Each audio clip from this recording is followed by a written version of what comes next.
There's a lot of noise about tariffs right now and the impacts that are coming to consumers over the next months and quarters ahead. But I wanted to highlight really how tariffs are affecting businesses today. One of the companies that I work with, it's a small business, when you would call a business success story. Last 5 years, spun up, 7, 8 employees, a nice business. This business has tried to plan as best it can to address the risks of tariff. It saved money, it saved costs, it put inventory orders in early to bring in tariff-free or reduced tariff goods.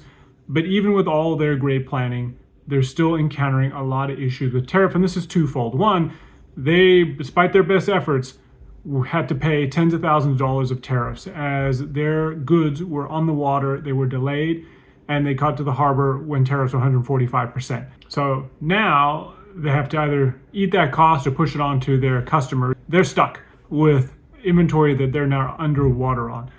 And then this leads to a big decision point for them on what do they do now with additional inventory. They need to buy more, they need to bring more product into the country. There is no domestic supply of their product.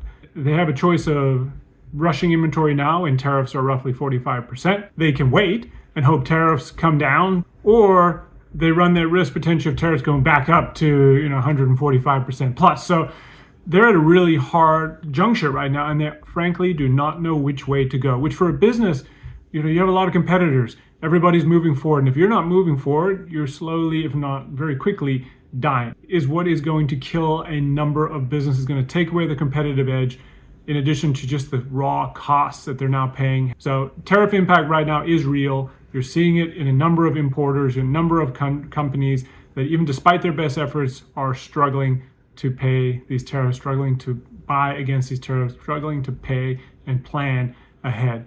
And these costs will eventually start trickling through the supply chain and will impact the day-to-day consumers like you and I